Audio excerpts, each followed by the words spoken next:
Hi, my name is Rob and I help manage digital content for the Endangered Archives program at the British Library. Today I'm going to talk about the importance of having a digital preservation policy and to help you get started with creating one. A digital preservation policy sets out the principles, approaches and responsibilities within the organisation. This type of policy is usually written as a high-level document, but should be simple to read in order that everyone can understand the institution's approach to keeping digital content safe and robust for the future. The policy helps decision-making. It can reflect either what is already happening within the organisation or might be a goal for where the organisation wants to be in future, in which case it may contain some benchmarks in order to measure success. It can be daunting to write such a policy from scratch. The Digital Preservation Coalition has outstanding resources and guidance. They have a policy toolkit and the introduction is available to non-members. If you do not feel confident writing a policy because your organisation's current situation around digital preservation is unclear, then the Digital Preservation Coalition's Rapid Assessment Model would be a good place to start. This is a useful free tool to work out your current situation and where you would like to be in the future. The tool guidance has been translated into several languages.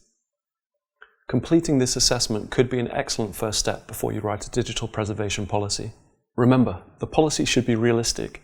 If you are based at a smaller archive or library, policies that have been written by national institutions may not necessarily apply to your circumstances. The policy should not be written by just one person.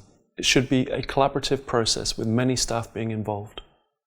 It is also something that should be regularly reviewed and revised to reflect a changing organisation. Digital preservation policies take many different forms, but you will probably notice similarities between them. They often include an introduction outlining the broad aims and objectives of the policy, a section identifying the main audiences of the policy, a section on relationships with other organisational policies and documentation, a section on the scope of the policy, preservation objectives, most likely at the high level, although some published policies do go into some detail about specific collections and life cycles. A section on roles and responsibilities, perhaps including information on staffing and financial aspects. Some success measures. A schedule for further review and revision, implying at least some form of version control. And finally, a glossary. The exact structure and contents of a digital preservation policy is less important than the job it does in raising awareness of the digital preservation challenge within an organisation. It provides a visible sign of organisational commitment to preserving digital collections and informing preservation activities at a more practical level.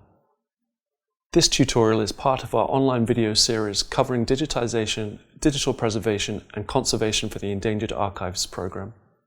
Please feel free to explore these resources at eap.bl.uk/training-videos.